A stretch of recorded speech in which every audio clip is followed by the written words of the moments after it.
ঠিকই বলেছেন লালমোহন বাবু। লোকটা একটা মোড় ঘুরে অদৃশ্য হয়ে গেল। আমরা আবার এগিয়ে চললাম।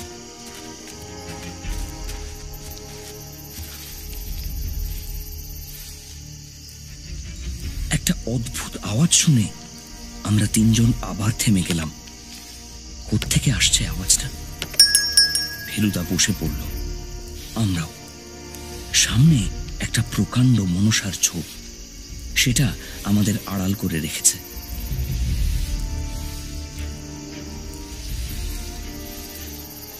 আওয়াজটা আরো কিছুক্ষণ চলে থেমে গেল। তারপর সব চুপ।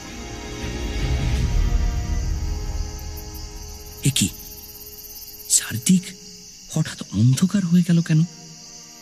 আকাশের দিকে চেয়ে দেখি সেই কালো মেঘটা চাঁদটাকে ঢেকে ফেলেছে। আমরা ঝোপের পিছন থেকে বেরিয়ে এগিয়ে চললাম। খানিকটা হাঁটার পর ডান দিকে কৈলাসের খাদটা পড়ল। খাদের পাশেই ওই যে মন্দির। মন্দিরের চূড়ো এখন আমাদের সঙ্গে সমান লেভেলে। চূড়োর পিছনে বেশ খানিকটা নিচুতে একটা ছাদ, তার মাথায় চারটে সিংহ চারিদিকে মুখ করে দাঁড়িয়ে আছে। ওই যে নিচে দূরে হাতি দুটো দেখা যাচ্ছে। আমরা আরো এগিয়ে চললাম। আওয়াজটা এদিক থেকেই এসেছে সেটা বুঝেছিলাম, কিন্তু সন্দেহজনক কিছুই চোখে পড়ল না। হয়তো আছে, অন্ধকার বলে দেখা যাচ্ছে না। আমি জানি ফেলুদা টর্চ চালাবে না, কারণ তাহলে অন্য লোক আমাদের কথা জেনে যাবে। কৈলাসের খাদের পর কিছু দূর গিয়ে আরেকটা খাদ, এটা 15 নম্বর গুহা। সেটা ছাড়িয়ে তারপরের গুহাটার দিকে এসেছি। এমন সময় ফেলুদা হঠাৎ থেমে টান হয়ে গেল। তারপর ফিস ফিস কথা। টর্চ জ্বেলেছে 15 নম্বর গুহার ভেতরে, তার ফলে গুহার বাইরের আলোটা একটু বেড়েছে। আমি ব্যাপারটা লক্ষ্য করিনি, লালমোহন বাবুও না। ফেলুদার চোখই আলাদা। 2 মিনিট প্রায় নিঃশ্বাস বন্ধ করে দাঁড়িয়ে রইলাম। তারপর ফেলুদা একটা ব্যাপার করল। একটা ছোট্ট নুড়ি পাথর কুড়িয়ে নিয়ে সেটাকে ওপর থেকে গুহার সামনের চাতালটায় ফেলল। একটা শব্দ পেলাম। তারপর বুঝতে পারলাম চাতালটা হঠাৎ যেন আরো বেশি অন্ধকার হয়ে গেল। তার মানে টর্চটা নিভল। আর তারপরেই একটা লোক নিঃশব্দে চোরের মতো গুহা থেকে বেরিয়ে পালিয়ে গেল। মিস্টার রক্ষিণা, আবার ফিসফিস করে বললেন লালমোহন বাবু। লোকটাকে চিনতে না পারলেও তার গায়ে যে রেইনকোট নেই সেটা আমিও বুঝলাম। এরপর এলো আমার জীবনের সবচেয়ে লোম খাড়া করা সময়। ফেলুদা ইতিমধ্যে নিচে যাবার একটা রাস্তা বার করে ফেলেছে। রাস্তা না বলে বোধহয় একটা উপায় বলা উচিত। খানিকটা লাফিয়ে, খানিকটা হামাগুড়ি দিয়ে, খানিকটা গোবরের মতো ঝুলে, আর খানিকটা মাটির উপর ঘষতে সে দেখতে দেখতে নিচে গুহার সামনেটায় পৌঁছে গেল।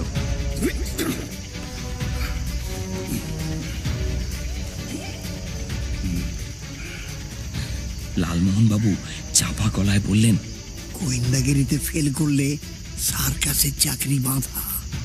পর মুহূর্তে দেখলাম সে অদৃশ্য হয়ে গেল। তার মানে গুহার ভিতর ঢুকেছে। আমার কিন্তু ঘাম ছুটে লোমটোম খাড়া হয়ে গেছে। প্রায় 3 মিনিট, মনে হচ্ছিল 3 ঘন্টা। তারপরে আবার দেখতে পেলাম ফেলুদাকে। তারপর আরম্ভ হলো উল্টো কসরত। উপর থেকে নিচের বদলে নিচের থেকে উপরে।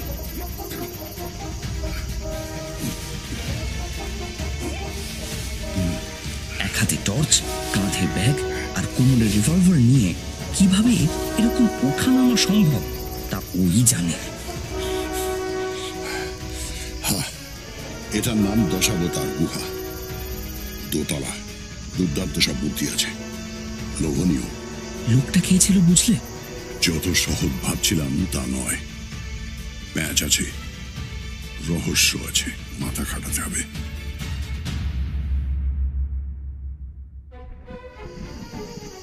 পাহাড় থেকে নেমে এসে বুঝলাম তদন্ত এখনো শেষ হয়নি। ফেলুদা কৈলাসের সামনে গিয়ে পাহারাদারের সঙ্গে দেখা করল। তাকে জিজ্ঞেস করে জানা গেল সে গত ঘণ্টাখানেকের মধ্যে কোনো গোলমেলে ব্যাপার লক্ষ্য করেনি। অবশ্যই ও যেখানে পাইচারি করছে সেইখান থেকে খাদের ওপরটা দেখা যায় না, মন্দিরের চূড়ে ঢাকা পড়ে। कोई आवाज सुनाई दी आपको? नहीं बाबू, कुछ सुनाई नहीं दिया। এমনিতেই মেঘ ডাকছে ঘন ঘন, শব্দ কি করে শুনবে? एक बार मंदिर के अंदर जा सकते हैं? জানতাম লোকটা না বলবে, আর বললো তাই। जी नहीं बाबू, ऑर्डर नहीं है। ফেরার পথে বাংলোর কাছাকাছি এসে একটা অদ্ভুত জিনিস দেখলাম। আমরা আসছিলাম পূব দিক থেকে। বাংলোর পূব দিকের দেওয়ালে দুটো জানলা রয়েছে, একটা রক্ষিতের ঘরে, একটা ফেলুদার ঘরের। ফেলুদার ঘরটা অন্ধকার, কিন্তু রক্ষিতের ঘরের ভেতর একটা আলোর তাণ্ডব চলছে। বেশ বোঝা যাচ্ছে সেটা টর্চের আলো, কিন্তু সেটা কেন যে পাগলের মতো এদিক ওদিক করছে সেটা বোঝা মুশকিল। একবার আলোটা জানলার কাছে এলো, বুঝলাম সেটা গেস্ট হাউসের দিকে ফেলা হচ্ছে। আলোটা ঝোপঝাড়ের উপর ঘোরাফেরা করে আবার ঘরে ফিরে গেল। ফেলুদা চাপা গলায় মন্তব্য করল, হাইলি ইন্টারেস্টিং। আমরা নিঃশব্দে এগিয়ে গেলাম বাংলোর দিকে। ফোঁটা ফোঁটা বৃষ্টি পড়ছে, চারিদিকে ঘুরঘুরটি অন্ধকার।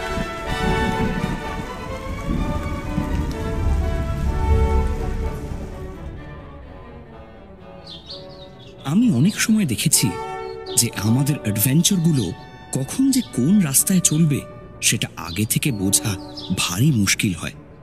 কিছু দূর হয়তো আন্দাজ মাফিক গেল, তারপর হঠাৎ এমন একটা ঘটনা ঘটল যার জন্য রাস্তার মোড় ঘুরে গেল।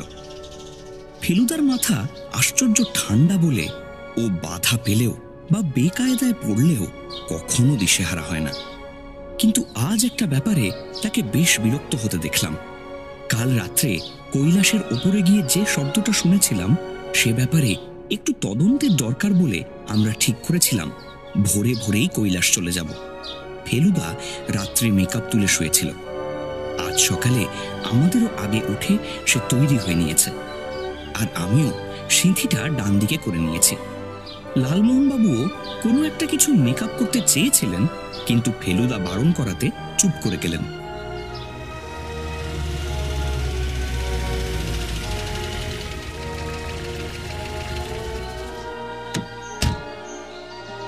সূর্যোদয়ের সঙ্গে সঙ্গে গুহা খুলে যায়, লোক ঢুকে দেখতে পারে। 5:30টায় চা খেয়ে বেরিয়ে 6টার মধ্যে গুহায় পৌঁছে বাইরে বড় বড় গাড়ি আর লোকজনের ভিড় দেখে একেবারে তাজ্জব বনে গেলাম। আর একটু কাছে গিয়ে বুঝতে পারলাম ব্যাপারটা কি। ফিল্ম কোম্পানি এসেছে, কৈলাসে শুটিং হবে। একবার ভিক্টোরিয়া মেমোরিয়ালের সামনে শুটিং দেখেছিলাম, তখন রিফ্লেক্টর জিনিসটা দেখে চিনে রেখেছিলাম। এবারও সেই রিফ্লেক্টর দেখেই শুটিং এর ব্যাপারটা বুঝতে পারলাম। ফেলুদা বলল, সেরেছে, এরা আর জায়গা পেল না, শেষটায় কৈলাসের শ্রাদ্ধ করতে এসেছে। জিজ্ঞেস করে জানতে পারলাম যে দলটা বোম্বাই থেকে এসেছে, হিন্দি ফিল্মের শুটিং হচ্ছে। যারা অ্যাক্টিং করবে তারা নাকি এখনো এসে পৌঁছয়নি, তবে অন্য সব কাজের লোক বেশিরভাগই এসে পড়েছে। একজন ইয়াং ছেলের প্যান্টের পকেট থেকে একটা বাংলা ফিল্ম পত্রিকার খানিকটা বেরিয়ে রয়েছে দেখে লালমোহন বাবু তাকে ডেকে জিজ্ঞেস করলেন, কি বই হচ্ছে ভাই? ক্রোড়পতি। কে কে পাঠ করছে? Top casting. এখানে আসছে রূপা, অর্জুন মেহরোত্রা আর বলবন্ত চোপড়া, হিরোইন, হিরো আর ভিলেন। অর্জুনের নাম শুনেই বোধ হয় লালমোহন বাবু হঠাৎ সোজা হয়ে দাঁড়ালেন। জিজ্ঞেস করলেন, হ্যাঁ, গান হবে নাকি ভাই? না, ফাইট, স্টান্টম্যান, ডাবল সব এসেছে। হিরো ভিলেনকে চেস করবে, ভিলেন গুহা থেকে মন্দিরের ভেতরে ঢুকে যাবে। আর হিরোইন? হিরোইন সাইডের একটা কেভের মধ্যে আছে, ওখানে ভিলেন ওকে অ্যাটাক করছে। হিরো এসে পড়ছে, ভিলেন পালাচ্ছে। ক্লাইম্যাক্স মন্দিরের চূড়োয়। চুরোয়? চূড়োয়। পরিচালক কে? মোহন শর্মা। কিন্তু এই শুটিংটায় থাকছে ফাইট ডিরেক্টর আপ্পা রাও। আরো জিজ্ঞেস করে জানলাম যে শুটিং হতে হতে 10টা, আর দুপুরেই কাজ শেষ। তার মানে আজকের দিনটা এরাই কৈলাসটা দখল করে রাখবে। তাজ্জব ব্যাপার। এই পারমিশনটা পাওয়া কিভাবে সম্ভব হলো জানতে ইচ্ছে করে। ভেতরে না ঢুকতে পারলেও কাল রাত্রে যেখানে পাহাড়ের উপরে খাদের পাশটায় গিয়েছিলাম সেখানে যেতে আশা করি কোনো অসুবিধে নেই। তাই ভেবে কৈলাসের বাঁ দিক দিয়ে আমরা উপরে উঠতে লাগলাম, কিন্তু সেগুড়েও বালি। আমাদের আগেই ফিল্মের দলের কিছু লোক সেখানে হাজির হয়ে গেছে। তাদের মধ্যে একজন বোধহয় ক্যামেরাম্যান, কারণ সে ডান হাতের আঙুলগুলো ফুটোস্কোপের মতো করে চোখের সামনে পাকিয়ে ধরে মন্দিরের চূড়োর দিকে দেখছে। মন্দিরের ভিতর কিন্তু এখনো কোনো লোক ঢোকেনি। নিচে থাকতেই জেনেছিলাম পারমিশনের চিঠিটা নাকি অন্য গাড়িতে আসছে। দারোয়ান যতক্ষণ না চিঠিটা দেখছে ততক্ষণ কাউকে ভিতরে ঢুকতে দেবে না। টাকায় কি না করে। সময় নষ্ট করে লাভ নেই, এরা আমাদের কাজটা পণ্ড করতেই এসেছে। চল একবার 15 নম্বর গুহাটায় যাই, ভালো মূর্তি আছে। এই উদাত্ত পরিবেশে ফিল্ম কোম্পানির কচকচি ভালো লাগছে না। আমরা যেদিক দিয়ে উঠেছিলাম তার উল্টো দিক দিয়ে নেমে 15 নম্বর গুহার দিকে যাচ্ছি, এমন সময় দেখলাম মেন রোড দিয়ে একটা প্রকাণ্ড হলদে আমেরিকান গাড়ি কৈলাসের দিকে আসছে। বুঝলাম হিরো, হিরোইন, ভিলেন আর ফাইট ডিরেক্টর এসে গেছেন। 15 নম্বর গুহাই হলো দশাবতার গুহা। তার সামনে পৌঁছানোর আগেই 2 অবতারের সঙ্গে দেখা হয়ে গেল। একজন হলেন মিস্টার রক্ষিত আর অন্যজন মিস্টার লুইসন। গুহার মুখটাতে দাঁড়িয়ে কথা বলছেন দুজন। তার মধ্যে দ্বিতীয়টিকে বেশ উত্তেজিত বলে মনে হলো। আমরা একটু এগিয়ে যেতেই কথা বন্ধ হয়ে গেল, আর আমেরিকানটি What the hell is happening, man? I see no point in my staying here any longer. বলে আমাদের পাশ দিয়ে বেরিয়ে চলে গেলেন। মিস্টার রক্ষিত আমাদের দিকে এগিয়ে এসে ঘাড় ঝাঁকুনি দিয়ে তেতো হাসি হেসে বললেন, এখানকার অ্যারেঞ্জমেন্ট সম্বন্ধে কমপ্লেন করছিলেন। বলছে ডিমটা পর্যন্ত ঠিক করে নাকি ভাজতে জানে না, আর আশা করে যে আমরা এখানে এসে ডলার ঢেলে দিয়ে যাব। টাকার গরম আর কি। আশ্চর্য তো, শুনেছিলাম আর্টের সমজদার, আর এখানে এসে ডিম বাজার কথাটাই মনে হলো। আচ্ছা, আমেরিকায় ডিম কি করে ভাজে মরাই? রক্ষিত কি জানি একটা উত্তর দিতে গিয়ে আর দিতে পারলেন না। কৈলাসের দিক থেকে একটা বিকট চিৎকার এসে আমাদের সকলেরই পিলে চমকে দিয়েছে। লালমোহন বাবু বড় মুহূর্তে নিজেকে সামলে নিয়ে লাফিয়ে উঠে বললেন, ফাইট শুরু হয়ে গেছে মশাই, ভিলেন চেঁচাচ্ছে।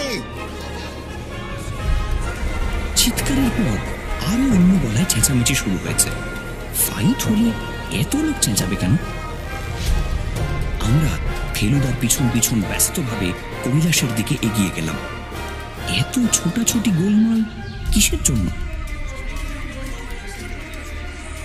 যখন গেটের কাছাকাছি এসে গেছি তখন দেখলাম 4-5 জন লোক চ্যাংদোলা করে একটি বেগুনি হাওয়াইয়ান শার্ট পরা লোককে হলদে গাড়িটার দিকে নিয়ে গেল। তারপর বেরিয়ে এলো হিরো, হিরোইন আর ভিলেন। এদের 3 জনেরই মুখ চেনা। রূপা অর্জুনের কাঁধে ভর করে এগিয়ে আসছে। বলবন্ত তাদের পাশেই মাথা হেঁট করে রূপার কাঁধে একটা হাত দিয়ে যেন তাকে সান্ত্বনা দিচ্ছে। এবারে সেই বাঙালি ছেলেটিকে দেখে আমরা 4 জনেই তার দিকে এগিয়ে গেলাম। কি হয়েছে, কি হয়েছে মশাই? লাশ পড়ে আছে মন্দিরের পেছন দিকে। হরিবেল ব্যাপার।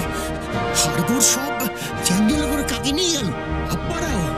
উনি তো প্রথম দেখলেন আর দেখেই সেন্সলেস। ফেলুদা আর মিস্টার রক্ষিত আগেই মন্দিরে ঢুকে গিয়েছিল। এবার আমরা দুজনেও গেলাম। ফিল্মের লোকজন সব বেরিয়ে আসছে। বুঝলাম শুটিং আর হবে না। মন্দিরের বাঁ দিকের প্যাসেজ দিয়ে আমরা এগিয়ে চলেছি। ডান দিকে কৈলাসের নিচের দিকটায় সারি সারি হাতি আর সিংহের মূর্তি। মনে হয় তারাই যেন মন্দিরটাকে কাঁধে করে রয়েছে। সামনে মোড় ঘুরে ডান দিকে গিয়েই বোধ হয় মৃতদেহ, কারণ সেখানে কিছু লোক দাঁড়িয়ে নিচের দিকে চেয়ে রয়েছে।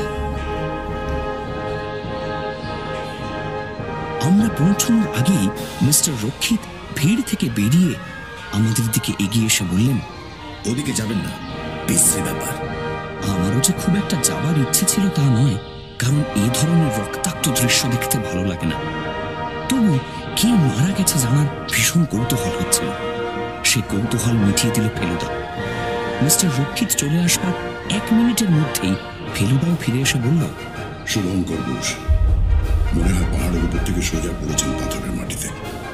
লালমোহন বাবু শুনলাম বিড়বিড় করে বলছেন, আশ্চর্য, ঠিক এইভাবে মারবার কথা কনসিং কর্কটের।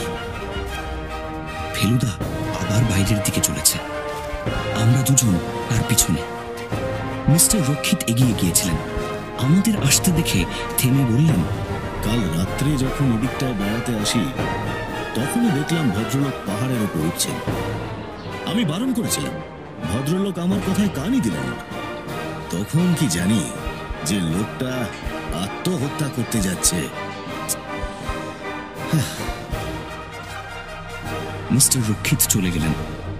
একটা নতুন কথা বলে গেলেন বটে ভদ্রলোক। আত্মহত্যার কথা আমার মনেই হয়নি।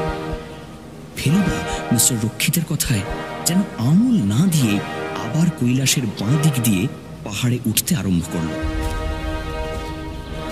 আধ ঘন্টা আগেই দেখেছিলাম খাদের পাশে লোকজন দাঁড়িয়ে আছে। এখন দেখছি একটি লোকও নেই। মনে মনে বললাম, শুভঙ্কর বোস মরে গিয়ে আমাদের কাজে সুবিধে করে দিয়েছেন।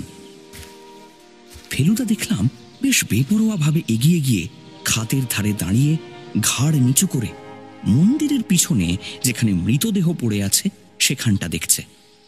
যেখান থেকে পড়েছেন শুভঙ্কর বোস সেই জায়গাটা আন্দাজ করে ও খাদের আশপাশটা খুব ভালো করে দেখতে লাগলো। মাটিতে একটা গর্ত। লোক চলাচলে মাটি ঢুকে সেটা খানিকটা বুজে এসেছে, কিন্তু তাও ব্যাগ থেকে ভাঁজ করা স্কেলটা খুলে তার মধ্যে ঢোকাতে সেটা প্রায় 1.5 হাত ভেতরে চলে গেল। গর্তটা খাদ থেকে 3 হাত দূরে। এবার ফেলুদা গর্তটা ঠিক সামনে খাদের ধারটা পরীক্ষা করতে লাগলো। আমি আর লালমোহন বাবু দেখছি আর বেশ বুঝতে পারছি কোন জিনিসটা ফেলুদার দৃষ্টি আকর্ষণ করেছে।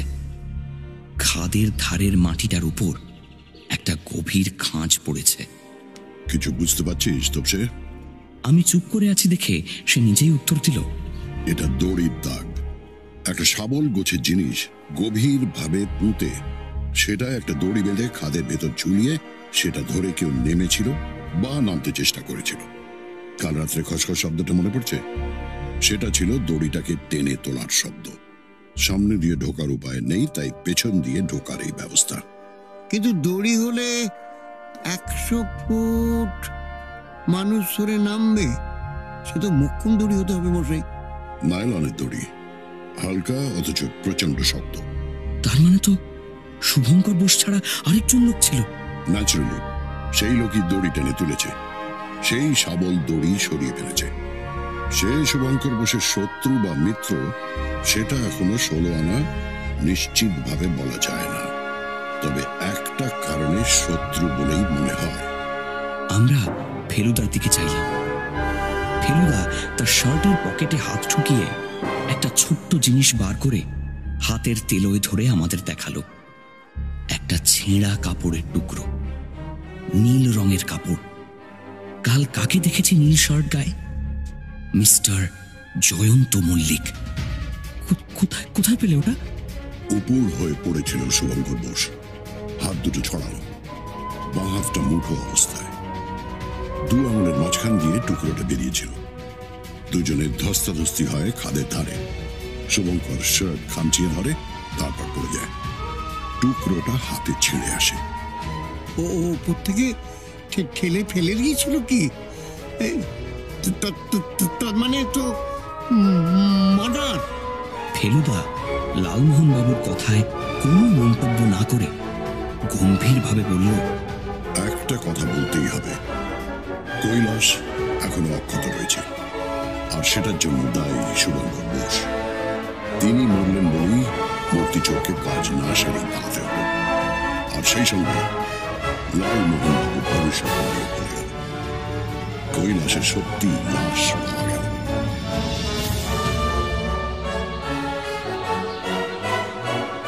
খাদের মাথা থেকে যখন নিচে নামলাম ততক্ষণে ফিল্ম কোম্পানির লোকেরা সরে পড়েছে। তার বদলে এখন এখন স্থানীয় লোকের ভিড়, আর আমেরিকান গাড়ির বদলে রয়েছে একটা জিপ। একজন বছর 35-এর স্মার্ট ভদ্রলোক ফেলুদাকে দেখে এগিয়ে এলেন। ইনি নাকি মিস্টার কুলকার্নি, ট্যুরিস্ট গেস্ট হাউসের ম্যানেজার।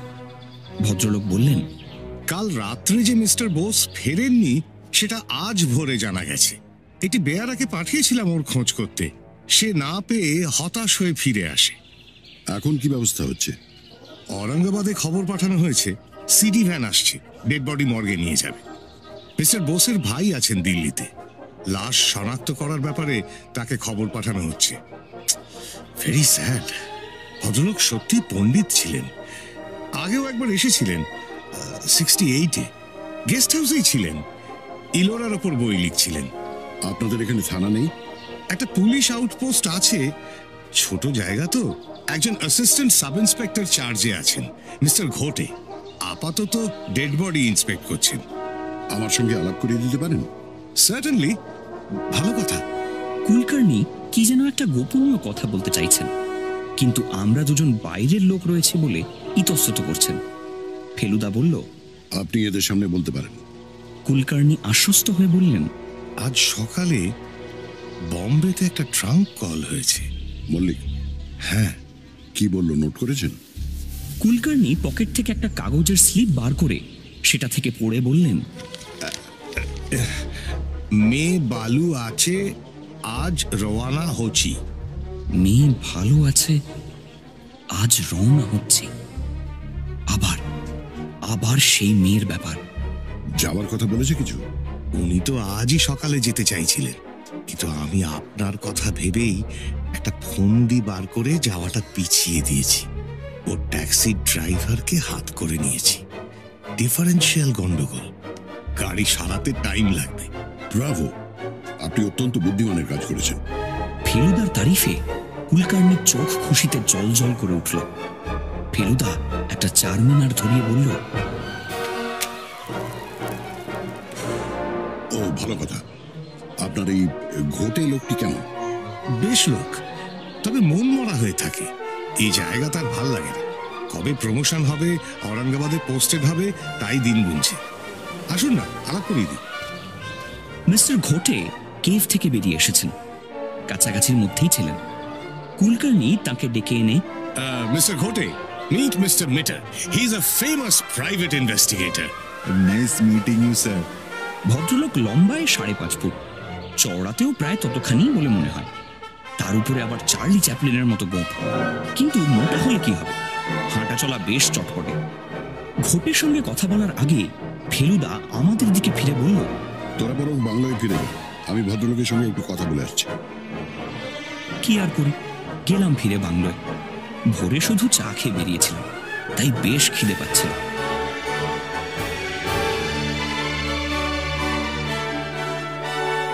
চৌকিদার সাহেব, हम लोगों के लिए 2 ब्रेड ऑमलेट। বারান্দায় গিয়ে চৌকিদারকে হাঁক দিয়ে দুজনের জন্য ডিম রুটি করতে বলে দিলাম। ঘরে ফিরে এসে দেখি লালমোহনবাবু কেমন যেন বোকা বোকা ভাব করে খাটে বসে আছেন। আমাকে দেখে বললেন, আমরা কি বেরোবার সময় ঘরের দরজা বন্ধ করে গিয়েছিলাম? না তো, নেবার মতো কি বা আছে বলুন? তাছাড়া এরা তো সকালবেলা ঘর ঝাড়পোঁছ করে, তাই কেন কিছু হারিয়েছে নাকি? না, কিন্তু জিনিসপত্র সব ওলট পালট হয়ে আছে। আমার খাটে বসে আমার বাক্স কেটেছে কিছুক্ষণ আগে। খাটটা এখন গরম হয়ে আছে। তোমার বাক্সটা দেখো তো।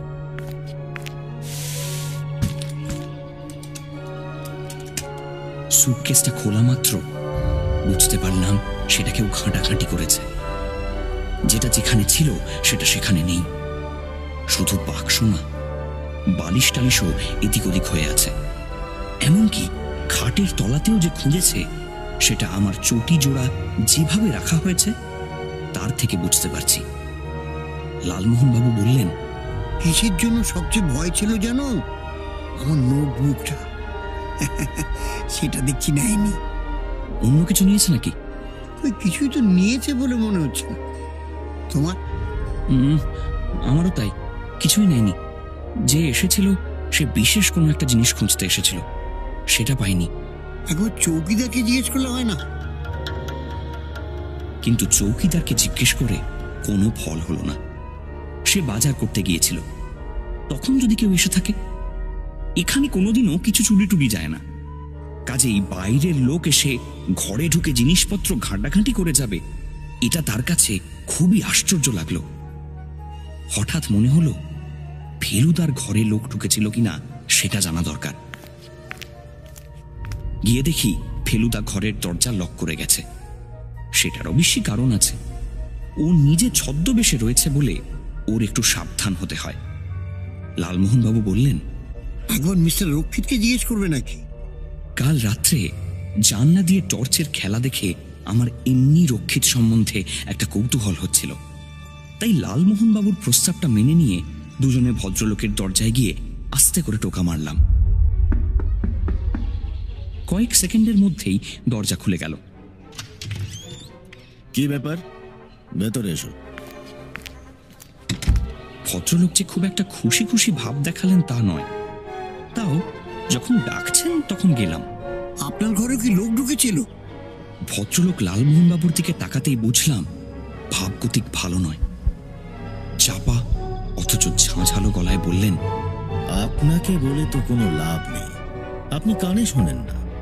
কাজেই আপনার ভাগ্নিটিকেই বলছি, লোক শুধু ঢোকেনি, আমার একটি অত্যন্ত কাজের জিনিস সযত্নে তুলে নিয়ে গেছে। কি জিনিস?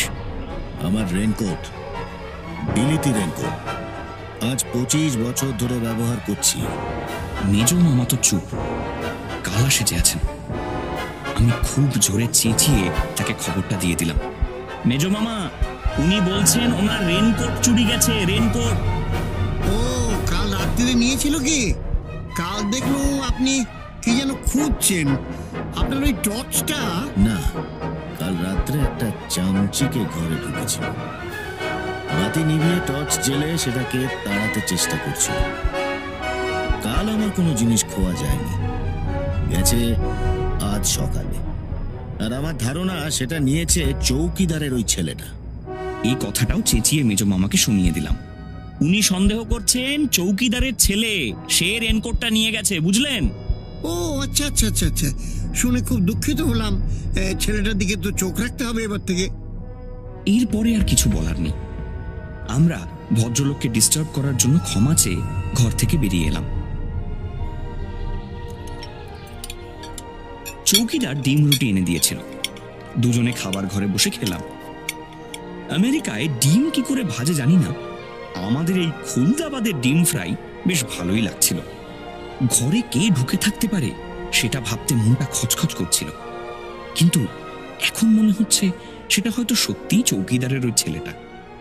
ও মাঝে মাঝে বাংলোর পশ্চিম দিকের মাঠটায় পাইচারি করে, আর পর্দার ফাঁক দিয়ে আমাদের দিকে আর চোখে দেখে, সেটা আমি লক্ষ্য করেছি। যদিও ফেলুদা বাংলোয় ফিরে যেতে বলেছিল, তার মানে যে ঘরেই বসে থাকতে হবে এমন কোনো কথা আছে কি? চাবি দিয়ে ঘরের দরজা বন্ধ করে আমরা বাংলোর বাইরের রাস্তায় এলাম। বাংলোর ঠিক সামনে থেকে গেস্ট হাউসটা দেখা যায় না। একটা অচেনা গাছ সামনে পড়ে। গাড়ি স্টার্ট দেবার একটা শব্দ পেয়ে একটু এগিয়ে গেলাম। এবার গেস্ট হাউসটা দেখা যাচ্ছে। ঔরঙ্গাবাদ থেকে যে ট্যাক্সিটা মিস্টার রক্ষিত আর লুইসনকে নিয়ে এসেছিল সেটা যাবার জন্য তৈরি। ছাতের উপর মাল চাপানো রয়েছে। আমেরিকান ক্রোড়পতি মিস্টার স্যাম লুইসন বেয়ারাকে বকশিস দিচ্ছেন। কিন্তু ইনি আবার কে?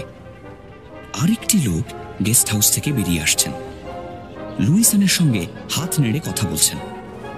লুইসন দুবার মাথা নাড়ল, তার মানে কোনো একটা প্রস্তাবে রাজি হলো। এবার অন্য ভদ্রলোকটি আবার গেস্ট হাউসে ঢুকে একটা সুটকেস হাতে নিয়ে বেরোলেন।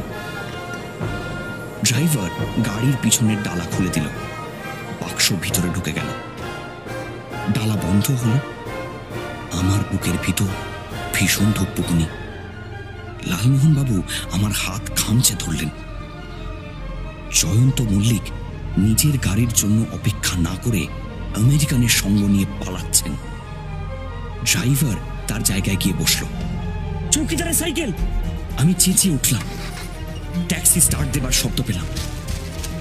আমি ঊর্ধ্বশ্বাসে দৌড়ে গিয়ে কোন রকমের টেনে হিঁচড়ে সাইকেলটাকে বাইরে আনলাম। লালমোহনবাবু উঠে পড়ুন, উঠে পড়ুন। লালমোহনবাবুর ভাব দেখে মনে হলো তিনি জীবনে এই প্রথম সাইকেলের পিছনে চাপলেন।